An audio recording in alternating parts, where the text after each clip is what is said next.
pakai hambamu untuk menyatakan firman-Mu, dan Roh Kudus terus menaungi, memenuhi, melingkupi hati batin jemaat Tuhan, sehingga mereka boleh dengan kesadaran menerima kebenaran firman dan boleh terus dipenuhi oleh kuasa firman. Firman tidak akan terbuang dengan sia-sia. Firman akan tertransfer masuk atas kehidupan jemaat-Mu, boleh membawa mereka semakin kuat, semakin kokoh, semakin teguh berjalan bersama dengan Tuhan. Berfirmanlah pagi hari ini, kami siap untuk menerima. Di dalam satu nama Tuhan kami Yesus Kristus, kami sudah berdoa dan mengucap syukur. Haleluya. Jemaat Tuhan yang siap menerima firman, sama-sama dengan saya katakan amin.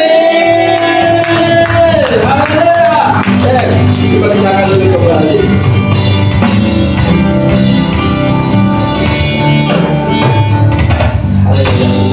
Selamat pagi, shalom teman-teman, berapa banyak yang datang, shalom.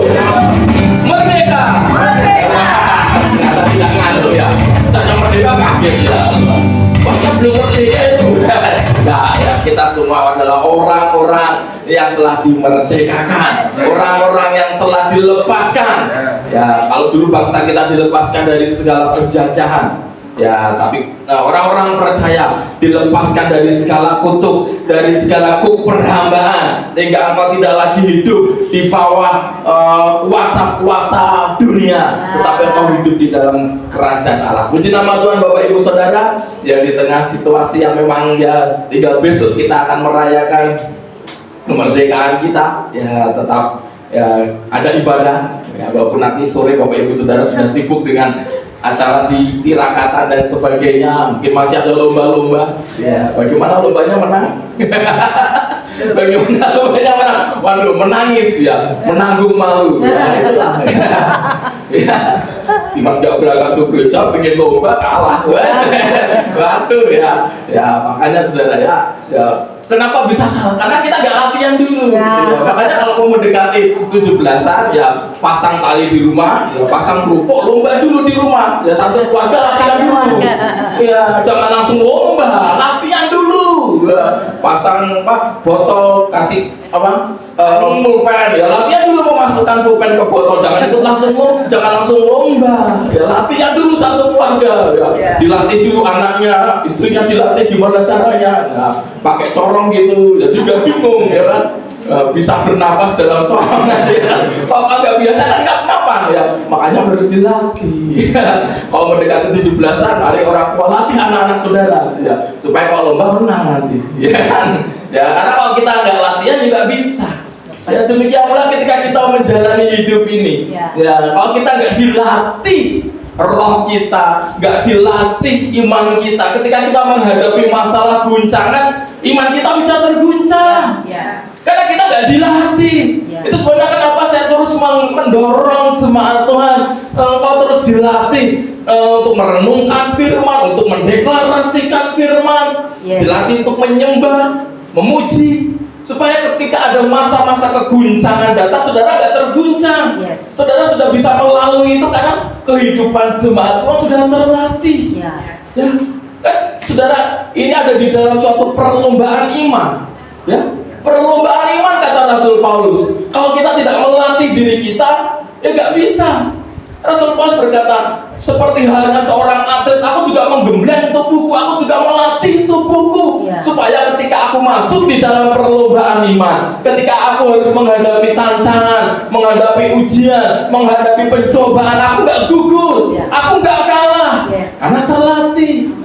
Ya, itu sebabnya kenapa terus saya mendorong jemaat Tuhan, ayo latih setiap hari. Manusia roh saudara harus semakin kuat, harus semakin perkasa, sehingga apapun yang datang atas kehidupanmu sebagai anak Tuhan, sebagai jemaat Tuhan, tidak menggoncangkan iman saudara.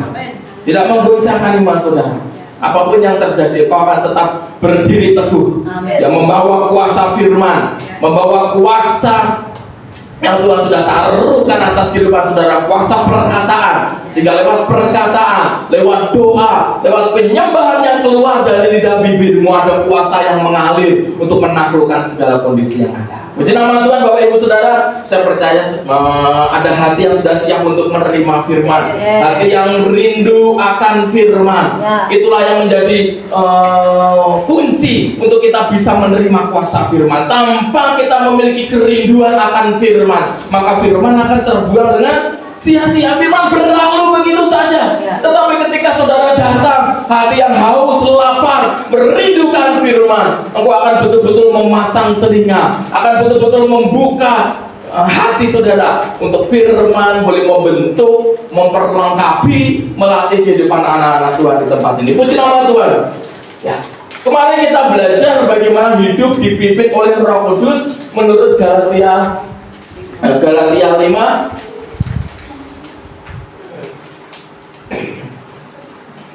Galatia 5 di dalam ayat yang ke-18, ya, di situ dikatakan bahwa hidup yang dipimpin oleh Roh Kudus. Galatia 5 ayat 18, hidup dipimpin oleh Roh Kudus. Dipimpin itu sendiri dalam bahasa aslinya ditulis dengan kata ago, yang artinya dituntun sampai ke tempat tujuan. Dipimpin dengan cara ditemani sampai di tempat tujuan. Artinya kehidupan kita nggak sendiri. Halo, amin, jemaat Tuhan.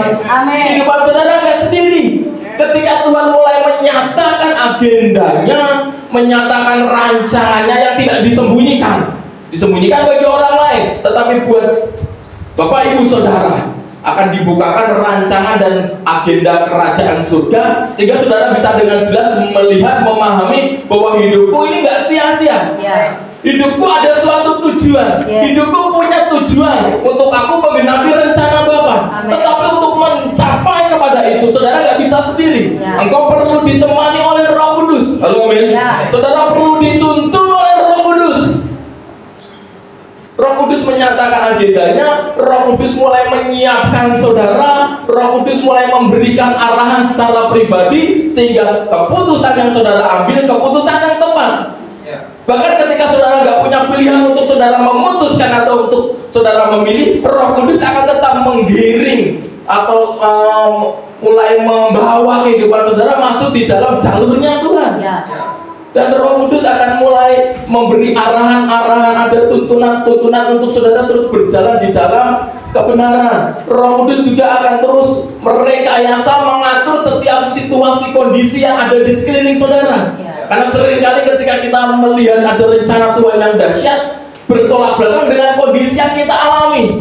Tuhan berkata engkau akan diangkat semakin tinggi menjadi kemuliaan. Ternyata ada banyak hal-hal negatif yang saudara alami. Seperti Yusuf, ya, harus dijual, harus menjadi budak, harus menjadi tahanan. Itu kan hal-hal yang negatif. Tetapi lihatlah bagaimana Roh Kudus mampu memutarbalikkan, mengatur, merekayasa setiap situasi dan kondisi yang nggak mungkin bisa dan tidak memungkinkan untuk seseorang itu menggenapi rencananya, itu bisa tercapai dengan caranya Tuhan yang tidak bisa diselami oleh pikiran manusiawi.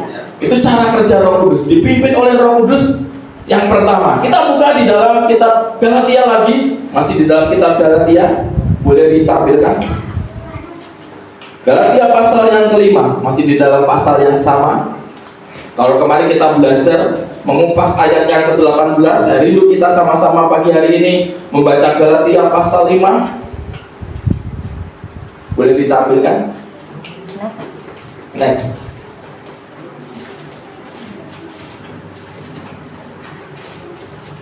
Galatia 5 ayat yang ke-25.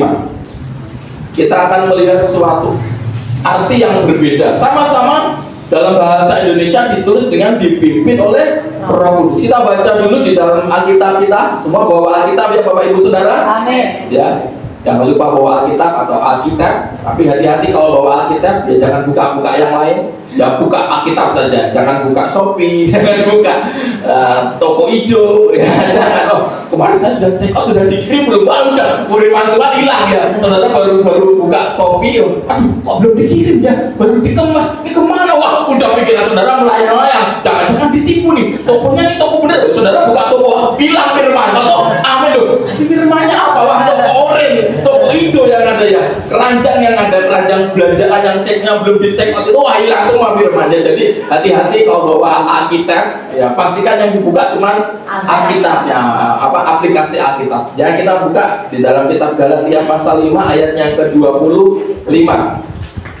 Sudah ketemu, amin? Mari kita baca bersama-sama dengan suara yang keras ayat ini. Demikian firman Tuhan, 2, 3. Jika kita hidup oleh Roh, baiklah hidup kita juga dipimpin oleh Roh. Katakan amin. Kalau saudara hidup dikuasai oleh Roh Kudus, jemaat Tuhan di tempat ini dipenuhi oleh Roh Kudus, halo amin. Maka engkau juga harus dipimpin. Karena Roh Kudus itu sifatnya akan terus membawa kehidupan jemaat Tuhan. Tidak hanya sekedar, memang ada ayat berkata Roh yang berdiam di dalammu, tapi tidak hanya sekedar berdiam. Roh itu akan mulai mengarahkan, Roh Kudus itu akan mulai membentuk, mengatur, memimpin kehidupan jemaat Tuhan. Halo, amin. Ketika hidup kita dipenuhi oleh Roh Kudus, hidup oleh Roh artinya dipenuhi oleh Roh Kudus, baiklah hidup kita juga dipimpin oleh Roh. Karena banyak orang yang merasa, oh aku punya Roh Kudus, aku dipenuhi oleh Roh Kudus, tetapi hidupnya nggak dipimpin oleh Roh. Itu sebabnya nggak heran masih ada jemaat Tuhan, masih ada anak-anak Tuhan yang hidupnya dipenuhi oleh Roh Kudus, sudah menerima Roh Kudus, tapi jalan hidupnya masih menggok-menggok ke sana kemari, masih jatuh bangun. Karena belum sepenuhnya dipimpin oleh Roh. Jadi gak otomatis. Halo? Gak otomatis. Aku sudah dibaptis, aku sudah berbahasa roh, artinya aku dipimpin oleh Roh Kudus. Belum tentu. Saudara baru dipenuhi, tapi belum sepenuhnya engkau mengizinkan Roh itu mulai mengendalikan hidup saudara. Seringkali ada area-area tertentu yang masih kita kuasai. Oke, aku penuh Roh Kudus boleh mengatur dari segi pekerjaanku, tapi tidak dari segi keuanganku. Wah, tidak bisa mengatur hobiku, tidak bisa mengatur kesenanganku, tidak bisa mengatur apa yang aku mau makan. Padahal Roh Kudus akan mulai mengatur jalan hidup saudara dari segala aspek. Saudara nggak bisa pilih-pilih. Oh, Roh Kudus hanya boleh mengatur dari segi rohaniku, tapi kesenanganku, caraku mengelola uang, hobiku, keluargaku, nggak bisa. Roh Kudus akan mulai mengatur, memimpin saudara dari aspek yang paling kecil sekalipun. Hidup dipimpin oleh Roh Kudus. Dan yang menarik, sama-sama di dalam bahasa Indonesia ditulis dengan kata dipimpin oleh Roh Kudus. Ayat yang ke-18 juga ditulisnya seperti itu. Akan tetapi jikalau kamu memberi dirimu, artinya nggak otomatis. Saudara harus mulai memberi, menyerahkan segala kendali kehidupanmu untuk dipimpin oleh Roh Kudus. Ayat yang ke-18, memberi dirimu dipimpin oleh Roh. Sama-sama katanya dituliskan atau dicantumkan dengan kalimat dipimpin oleh Roh. Tapi ternyata di dalam bahasa aslinya itu dituliskan dengan kata yang berbeda. Ya, itu sebabnya kenapa kok saya terus mendorong Bapak Ibu Saudara kalau baca ayat, pastikan saudara tidak hanya sekedar baca versi yang ini atau versi terjemahan baru, saudara juga mulai baca atau buka versi yang lain. Saudara mulai belajar bahasa aslinya supaya kita tahu. Supaya kita mengerti, karena bahasa Indonesia tidak bisa menafsirkan semua kalimat atau kata di dalam bahasa aslinya, bahasa Yunani atau bahasa Ibrani. Karena bahasa Ibrani itu artinya itu per huruf ada artinya. Per huruf itu ada artinya. Kalau kita kan disusun satu kata baru kita tahu artinya. Kalau cuma R nggak tahu R itu siapa. Robi, baru tahu Pak Robi, wali kota. Bukan, udah video bukan wali kota. D, siapa D? D nggak ada artinya. Daniel, itu baru ada artinya. M apa? Makan, baru tahu makan. Jadi kalau bahasa Ibrani itu ditulis per huruf itu ada artinya. Jadi memang sekali lagi begitu dalamnya bahasa Ibrani itu. Makanya bahasa Indonesia tidak bisa mengartikan secara detail. Jadi kita perlu berpatokan dengan bahasa aslinya. Yang menarik di dalam ayat yang ke-25 ini, Di dalam bahasa aslinya kata dipimpin oleh roh itu bukan aku. Di dalam ayat yang ke-18 iya itu dalam bahasa aslinya itu aku, ditemani, dituntun sampai ke tempat tujuan. Ya. Tetapi ayat yang ke-25 itu ditulis dengan kalimat yang berbeda, yaitu stoicho. Tidak kelihatan ya, stoicho. Ya, yang artinya itu bergerak pada suatu barisan seperti prajurit yang sedang berbaris. Beda sekali artinya, yang pertama ditemani sampai tujuan, tetapi ayat yang ke-25 berbicara mengenai gaya hidup jemaat Tuhan secara korporat, secara bersama-sama, bukan pribadi lagi. Ya, kalau di dalam ayat yang ke-18 memang secara pribadi. Roh Kudus mulai mengatur kehidupan saya, mulai mengatur kehidupannya Pak Win, mulai mengatur kehidupannya Om Robi dan sebagainya secara pribadi. Sama seperti Abraham, sama seperti Yusuf, secara pribadi sampai menggenapi tujuan atau rencana Tuhan. Tetapi ayat yang ke-25 ini dipimpin oleh Roh itu berbicara mengenai korporat, mengenai gaya hidup jemaat Tuhan secara keseluruhan. Kalau saudara sudah dipimpin oleh Roh Kudus, saudara harus mulai bergerak bersama-sama. Dikatakan seperti seorang prajurit yang sedang berbaris. Kalau prajurit sedang berbaris, apa dia menggok sana, menggok sini? Ya, nggak boleh. Bisa kena dipukul pakai selang sama komandannya kan. Kalau abri itu pukulnya pakai selang, wah dipukul. Kalau salah dipukul. Kenapa? Harus kompak. Mana ada tentara lagi berbaris, wah satu jalannya ke sana, satu jalannya ke sana, enggak akan selaras, akan sama. Perjalanan dan gaya hidup yang ditampilkan oleh anak-anak Tuhan, jemaat Tuhan yang hidup di dalam Roh itu akan sama. Bergerak bersama-sama, nggak ada yang punya keinginan sendiri, nggak ada yang punya gaya hidup sendiri, tidak ada yang membawa prinsip sendiri, semuanya akan sama. Ya, karena sama-sama dipimpin oleh Roh Kudus. Mungkin saudara akan berkata, ya sulit Pak Gembala, kan kita berasal dari suku yang berbeda. Suku yang berbeda ya. Saya suku Batak, ya Om Robi suku cadang kan gitu ya. Om Robi itu dari ini, karena di depan ya kelihatan sekali. Ya, suku cadang itu motor ya Pak, suku cadang ya.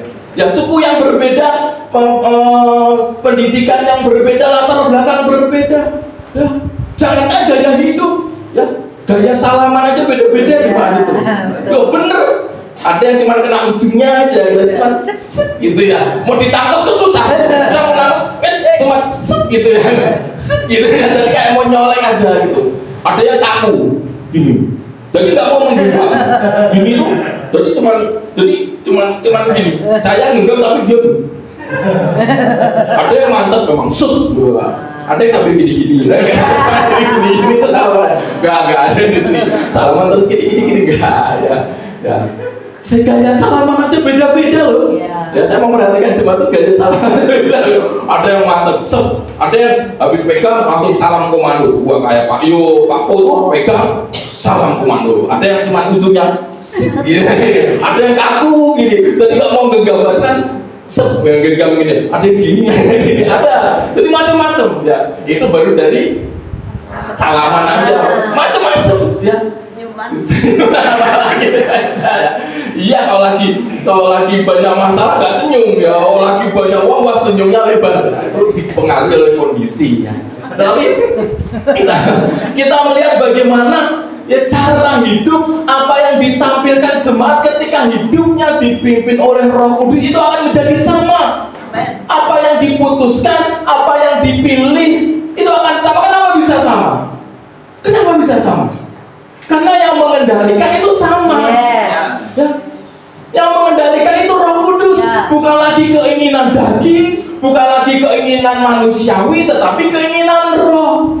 Kalau sudah keinginan Roh, walaupun mungkin gayanya beda-beda, tetapi akan terus bergerak pada arah yang sama.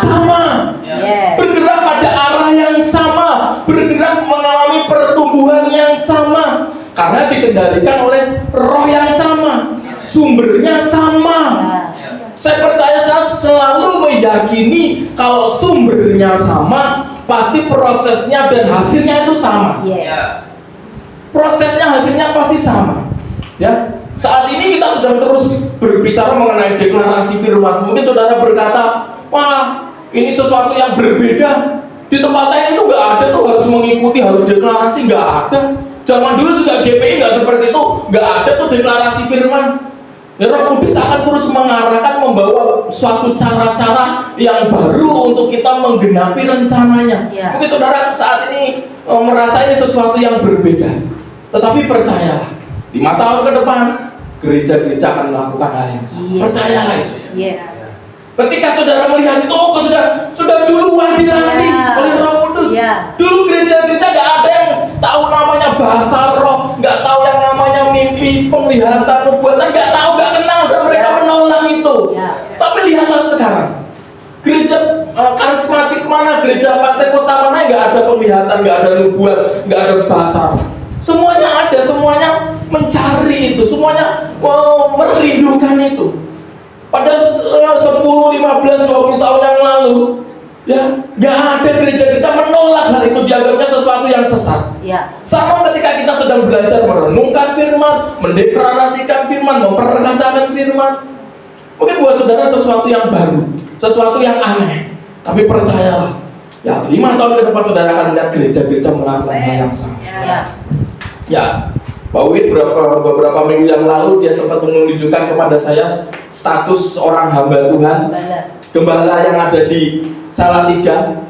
Ya, dia capture atau di bahan khotbahnya PPT-nya ini, ya multimedianya ini difoto dan dibuat status.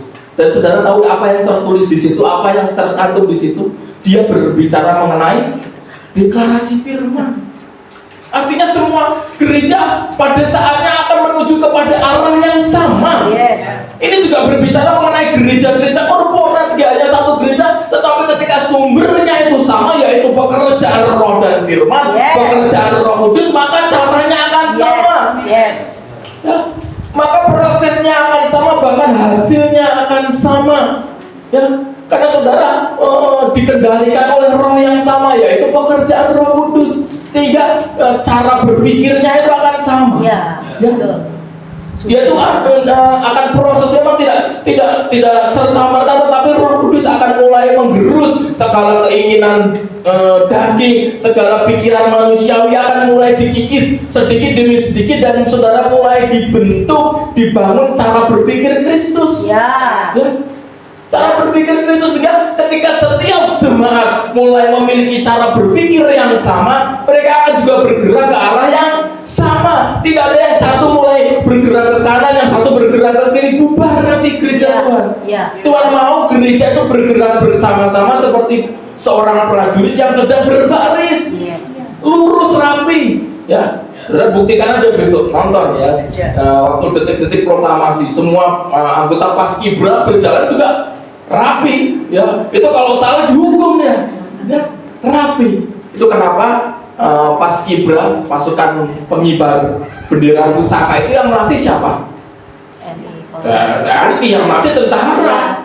Itu yang melatih tentara. Ya. Soal yang melatih tentara bener jalannya, ya.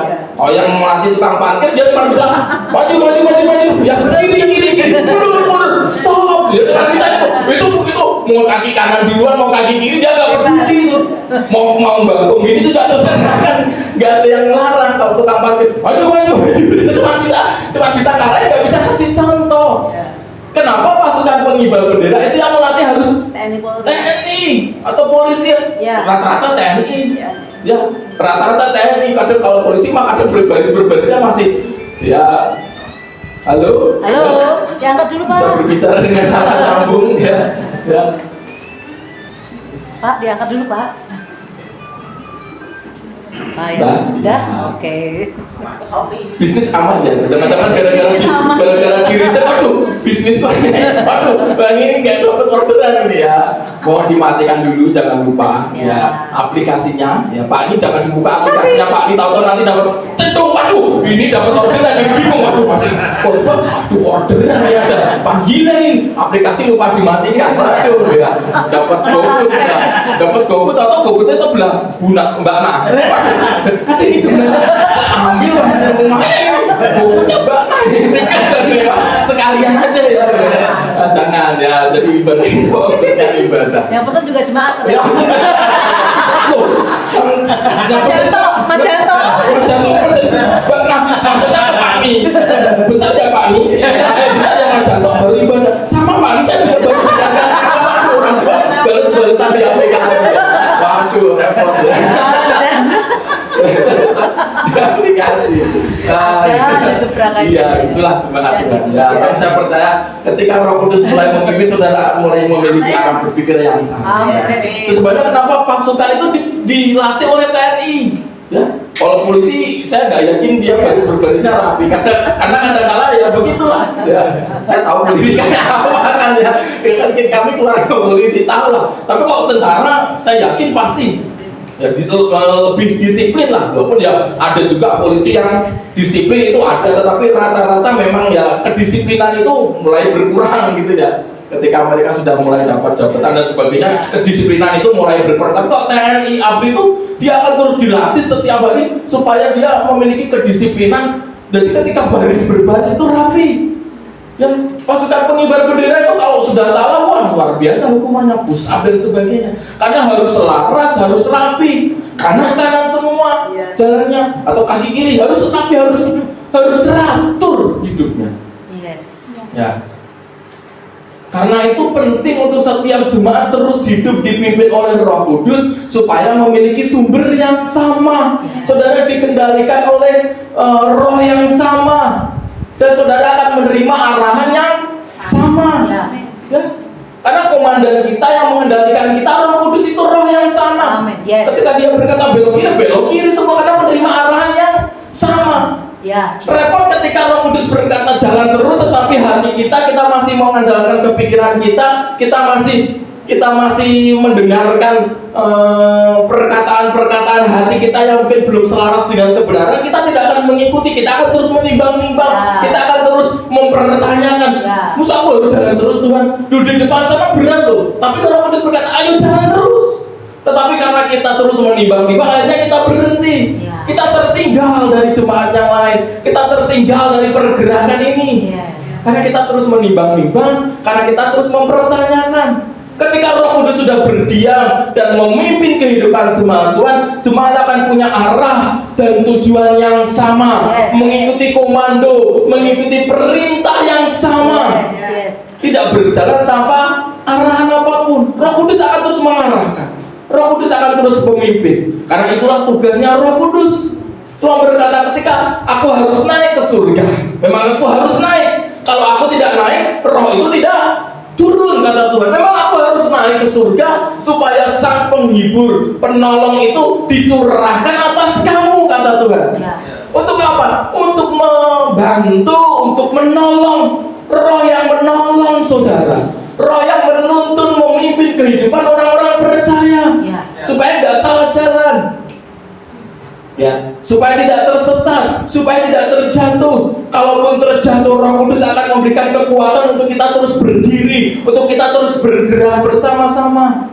Ya. Sekali lagi ayat yang ke-25 ini berbicara mengenai gereja Tuhan secara korporat. Artinya gaya hidup saudara, cara hidup jemaat Tuhan harus mulai bergerak ke arah yang sama. Halo, amin. Harus mulai bergerak ke arah yang sama. Engkau tidak lagi memiliki keinginan diri sendiri. Saudara tidak lagi mengikuti keinginan dunia. Sebab roh yang ada di dalam hidupmu, katakan sama-sama, Roh Kudus, yang ada di dalam hidupku, mulai mengendalikan dan memimpin hidupku. Mulai dari saat ini terjadilah atasku. Yang percaya katakan amin. Mulai dari saat ini izinkan Roh Kudus memimpin. Kalau sudah Roh Kudus memimpin, saya percaya nggak akan ada perpecahan. Kalaupun ada seorang penyusup, karena pasti ada di tengah-tengah orang percaya, di tengah gereja itu pasti ada orang-orang yang akan terus menaburkan benih perpecahan, itu pasti ada. Gak mungkin gak ada. Ya, Roh Kudus, Rasul Paulus sendiri terus berkata, berhati-hatilah, berwaspadalah, di tengah-tengahmu selalu ada penyusup, selalu ada orang-orang yang membawa roh perpecahan. Tetapi ketika jemaat memiliki hati yang sama, pikiran yang sama, saudara tidak akan mudah dipecah belah. Ya, bangsa ini tidak akan mudah dipecah belahkan kalau bersatu. Jemaat juga kalau bersatu, dikendalikan oleh Roh Kudus, Ya. Walaupun di tengah-tengah kita ada penyusup dan itu pasti ada. Ya. Ya, tetapi Roh sudah memberikan kita proteksi, perlindungan sehingga kita tidak akan berjalan dengan arah tujuan yang berbeda. Kita akan terus memiliki tujuan yang sama. Tidak akan ada perpecahan, tidak ada pertengkaran. Ya. Saya sama Bowie udah lupa kapan terakhir kali berantem. Enggak ada berantem ya. Karena apa? Seringkali kita punya pikiran yang sama, arah tujuan yang sama. Walaupun mungkin gayanya atau apa ya namanya gaya hidup atau bukan gaya hidup ya, karakternya berbeda secara manusiawi, karakter berbeda, tapi di dalam Roh kan kita punya karakter dan identitas yang baru. Tetapi karakter manusiawi kita berbeda. Tetapi karena kita sudah menjadi ciptaan yang baru, kita menerima identitas yang baru dan karakter yang baru, makanya karakter yang lama itu mulai pudar, bahkan mulai hilang, digantikan oleh karakter yang baru. Ya, makanya Rasul Paulus berkata, hendaklah engkau sehati, satu pikiran, satu jiwa, satu roh, supaya kita bisa bergerak ke arah yang sama. Pergerakan ini tidak hanya diikuti oleh 1-2 orang, hanya segelintir orang, hanya pelayan Tuhan saja atau hanya hamba-hamba Tuhan saja, enggak. Tuhan merindukan semua jemaat tanpa terkecuali. Aku berdoa dan aku deklarasikan atas kehidupan jemaat GPI Merican di tempat ini, mulai dari saat ini Roh yang ada di dalam hidupmu mulai mengambil alih setiap aspek kehidupanmu. Hal-hal yang bukan berasal dari Roh, hal-hal yang bukan berasal dari kebenaran itu mulai terkikis, mulai dihancurkan dari dalam dirimu. Terjadilah, engkau akan dimunculkan menjadi ciptaan yang baru. Engkau memiliki gaya berpikir Kristus, engkau memiliki gaya hidup Kristus, dan engkau sebagai jemaat Tuhan akan mulai bergerak bersama-sama ke arah pertumbuhan dan pengenalan akan Kristus. Engkau mulai terlibat, melebur menjadi satu untuk engkau dipimpin oleh Roh Kudus, menggenapi setiap rancangannya yang dahsyat. Terjadilah atas hidup jemaat GPI Merican di tempat ini, di dalam nama Tuhan Yesus. Yang percaya katakan amin. Kita akan mulai dituntun ke arah yang sama, tujuan yang sama, tujuan yang ilahi. Oleh karena saudara memiliki roh yang sama. Oleh sebab itu mintalah hati yang baru, mintalah roh yang baru, manusia batinnya yang terus dibaharui. Karena tanpa disadari seringkali ketika kita ibadah, kita berkumpul, wah kita sudah disucikan, dikuduskan. Keluar dari gereja kita bertemu dengan banyak orang, ada banyak perkataan, ada banyak prinsip dunia yang mulai kita terima tanpa kita sadari, mulai menggerus hal-hal yang rohani. Itu sebabnya minta terus hati yang baru, manusia batinnya yang terus dibaharui setiap hari, supaya kita terus mengenakan atau kita terus menjadi ciptaan yang baru di dalam Tuhan. Pastikan Roh Kudus memimpin kehidupan saudara. Pastikan hidupmu tidak berjalan tanpa tujuan. Ya, pastikan hidup saudara memiliki arah dan tujuan yang ilahi. Ada suatu agenda yang Tuhan percayakan atas hidup jemaat Tuhan di tempat ini. Saya selalu meyakini ketika Tuhan memanggil seseorang, itu bukan tanpa tujuan. Saudara dipanggil, saudara dipilih, ditentukan, itu ada suatu tujuan yang mulia. Setiap orang memiliki destininya sendiri. Tidak semua orang tidak harus menjadi hamba Tuhan, enggak. Dan kebetulan saja Tuhan pilih saya jadi hamba Tuhan, walaupun secara cita-cita itu enggak ada, tidak ada keinginan, ya. Saya suka melayani, saya senang melayani karena dari kecil saya terus dilatih, saya terus diarahkan untuk melayani dari hal yang kecil sampai Tuhan percayakan ada banyak hal di dalam kehidupan saya. Tetapi ya tidak ada keinginan terbersit untuk saya jadi hamba Tuhan, apalagi jadi gembala. Karena nggak enak jadi gembala, saya tahu persis ya, karena saya kan terus mendampingi papa, nggak enak jadi gembala. Ya, tetapi inilah destiny ilahi yang Tuhan percayakan untuk saya, dan saya harus kerjakan dengan penuh sukacita. Saya harus kerjakan dengan penuh tanggung jawab. Dan setiap saudara pun punya destiny-nya masing-masing. Saudara punya tujuan ilahi. Walaupun engkau masih bercampur dengan dunia, tapi pastikan destiny ilahimu itu tidak hilang, terus dimunculkan dimanapun saudara berada. Orang bisa melihat dan orang bisa menyadari ada kuasa yang berbeda. Sama seperti ketika Potifar melihat Yusuf, sama seperti Firaun melihat Yusuf, ada yang berbeda di dalam kehidupan orang percaya, yaitu pekerjaan roh itu yang mengendalikan. yang memutuskan segala bentuk keinginan diri sendiri, keinginan daging, keinginan manusiawi, itu sudah diputuskan dan Tuhan menggantikan dengan keinginan roh supaya jemaat boleh menggenapi ayat yang ke-25 ini. Saudara hidup oleh Roh Kudus karena saudara sudah menerima karunia-karunia bahasa roh. Artinya saudara sudah hidup atau dipenuhi oleh Roh Kudus. Sekarang saatnya saudara buka akses, memberi dirimu untuk hidup dipimpin oleh roh. Saudara melebur bersama di dalam satu kesatuan tubuh Kristus, di dalam gereja lokal, bergerak bersama seperti prajurit yang sedang berbaris, rapi tertib hidupnya. Amin. Sehingga tidak ada satupun yang bisa memecah belahkan. Ya, ketika tentara itu mereka memiliki visi yang sama, ketika perang mereka akan menang. Kenapa? Bersatu, nggak bercerai-berai, yang satu sibuk sendiri, yang satu perang, yang satu sibuk. Itu tidak akan pernah berhasil, tidak akan pernah mengalami kemenangan di dalam peperangan. Jadi pastikan apapun peperangan yang saudara hadapi saat ini, engkau ada di dalam barisan, maka saudara akan alami kemenangan.